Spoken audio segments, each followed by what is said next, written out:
Hello everyone, एक बार फिर से आप सभी का स्वागत है आपका अपने इस यूट्यूब चैनल एजुकेशनल गैलरी में। दोस्तों, इस पर्टिकुलर वीडियो में हम असाइनमेंट्स रिलेटेड बातें करेंगे। जो कोर्स 3 में आपका क्या क्या असाइनमेंट टास्क मिल सकता है, देखिए इसमें ये क्वेश्चन मिल सकता है और कैसे असाइनमेंट को हम कंप्लीट करेंगे, इसके बारे में पूरा आंसर आपको अवेलेबल यहाँ करवाएंगे। इसमें देखिए कोर्स 3 में लर्निंग एंड टीचिंग से रिलेटेड क्वेश्चन आ सकता है। Define learning, what are the main principle of learning, ये क्वेश्चन आ सकता है। या describe what main hereditary factors of learning, ये क्वेश्चन आ सकता है। फिर है डिफाइन फॉरगेटिंग, फॉरगेटिंग को आप डिफाइन कीजिए, what is the cause of forgetting. फिर है describe what main phases of teaching, what are the role of teacher in pre active phase. फिर है discuss lesson plan, what is the need and importance of lesson plan for better teaching. ये सब question आपका course 3 में आ सकता है। इसका answer कैसे लिखेंगे दोस्तों, इसके बारे में हम आगे बातचीत कर रहे हैं। यदि आपके पास आंसर अवेलेबल नहीं तो आप हमें मैसेज कर सकते हैं, हम आपको आंसर अवेलेबल कराएंगे। दोस्तों, बीएड से रिलेटेड हम सारी जानकारी देते हैं, प्लीज़ हमारे चैनल को सब्सक्राइब कर लें और बेल आइकन को भी प्रेस कर लें। इस वीडियो को लाइक भी करें ताकि समय समय पर आपका फर्स्ट ईयर हो, सेकेंड ईयर हो, कौन कौन सा क्वेश्चन बन सकता है एग्जाम में, कैसे कॉपी लिखे, इन सब चीज़ों के बारे में हम आपको टाइम टू टाइम जानकारी देते रहते हैं। देखिए, ये doctor Zakir Hussain teachers training college वहाँ का है, एक अपने आप में बिहार का सबसे बेहतरीन अगर बीएड कॉलेज है तो प्राइवेट में यही है दोस्तों। बट यहाँ बहुत ज़्यादा डिसिप्लिन है ये। यहाँ पर आपको क्लास रेगुलर करना पड़ेगा, यहाँ क्लासेस चलती है। अदरवाइज़ आपको ये बढ़िया कॉलेज है तो बहुत ज़्यादा फीस भी लेती है, 1.5 लाख तो इसका जो ऑफिशियल फीस है। इसके अलावा इससे डबल के आसपास ये पैसा इधर उधर से पैसा ले लेती है। मान लीजिए किसी ने असाइनमेंट वर्क नहीं किया है तो बहुत ज़्यादा पैसा ले लेती है। लेसन प्लान किसी ने नहीं बनाया तो उसके लिए बहुत ज़्यादा पैसा ये डिमांड करती है। अदरवाइज़ आपको फॉर्म नहीं भरने दिया जाएगा। इंटर्नशिप अगर नहीं किए आप, ये कॉलेज में इंटर्नशिप फर्स्ट ईयर में भी सेकेंड ईयर में भी इंटर्नशिप के लिए भेजते हैं, अगर वो अब नहीं किए तो बहुत ज़्यादा पैसा ये डिमांड करती है। तो पैसे के मामले में ये कॉलेज आपको 1 रुपया नहीं छोड़ेगी और बहुत ज़्यादा पैसा लेगी, और साथ ही साथ लेकिन नंबर ठीक ठाक देती है, आपका हर चीज़ अच्छे से करवा के देगी और एक प्रकार से आपको सिखाएगी।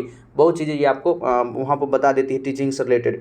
तो इसमें हम लर्निंग एंड टीचिंग में कैसे क्वेश्चन लिखेंगे, देखिए फर्स्ट है क्वेश्चन जी, define learning, what are the main principle of learning. अगर ये क्वेश्चन आ जाए तो हम इस प्रकार से आंसर लिखेंगे।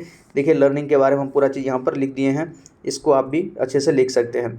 फिर आगे है किसने बिहेवियर थ्रू एक्सपीरियंस एंड गॉच ने क्या बोला है, लर्निंग से रिलेटेड चीज़ें क्या बोली है। Learning is an activity by which behaviour is attend. Other जो साइंटिस्ट या साइकोलॉजिस्ट है उन्होंने लर्निंग के बारे में क्या क्या बोला है उसके बारे में लिख देना है, पूरा डेफिनेशन अच्छे से लर्निंग को तैयार कर देना है। और व्हाट आर द मेन जो लिखे हैं क्वेश्चन की मेन प्रिंसिपल लर्निंग क्या है, तो उससे रिलेटेड चीज़ें जो भी पॉइंट्स बन सकता है उन सारे पॉइंट्स को हम यहाँ पर लिख देंगे। ये सारा पॉइंट्स को लिखा हुआ है। फैक्टर अफेक्टिंग लर्निंग, लर्निंग को कौन कौन सा फैक्टर है जो इफेक्ट करता है उसके बारे में आपको यहाँ उसके समझाना पड़ेगा, उसके बारे में लिखना पड़ेगा कि instructional design in largely affected by how a user learns, उसके बारे में लिखना है कि मीनिंगफुलनेस एफर्ट क्या हो सकता है। फिर है सीरियल पोजीशन इफेक्ट क्या होता है, इसके बारे में आपको बताना है।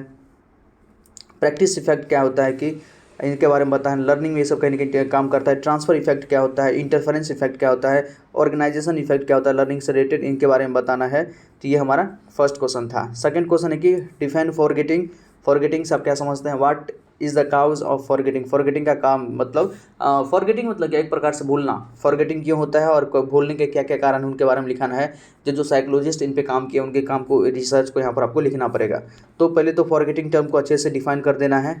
ऑलराइट, फिर है कि देखिए कर्व ऑफ फॉरगेटिंग बाय, जो साइंटिस्ट है उन्होंने फॉरगेटिंग का जो कर्व दिया था, इस कर्व को अगर बना लेते हैं तो ये अच्छी बात है, क्योंकि कर्व यहाँ पर फॉरगेटिंग में बहुत ज़्यादा मायने रखता है। ये कर्व है फॉरगेटिंग का टाइम और जो अमाउंट ऑफ फॉरगेटन है, किस टाइम पर लोग कितना भूल जाते हैं। 20 मिनट के बाद आप 47% भूल जाएंगे, एक दिन में 66% भूल जाएंगे, अगर रिवीजन करें 2 दिन में 72%, 6 दिन में 75% और 31 दिन में तो लगभग सब। तो ये फॉरगेटिंग से रिलेटेड जो कर्व है वो, और सबसे इंपॉर्टेंट है कॉज ऑफ फॉरगेटिंग, फॉरगेटिंग का क्या कारण है उसके बारे में लिखना है, कौन कौन सा फैक्टर काम करता है। तो मीनिंगलेसनेस ऑफ द कंटेंट, कोई कंटेंट ऐसा है जिसका हमारे डेली यूज़ में या डेली लाइफ में हमारे काम का नहीं है, एवरीबडी लाइफ में, तो वो ऑब्वियसली बात हम भूल जाएंगे। टाइम का इफेक्ट भी पड़ता है कि टाइम के बाद हम चीज़ों को भूलने लगते हैं अगर उसका रिवीजन नहीं किया जाए प्रॉपर। उसके बाद है इंटरफेरेंस एंड इट्स इफेक्ट, उसके कारण भी है। रिप्रेशन के कारण भी फॉरगेटिंग हो सकता है।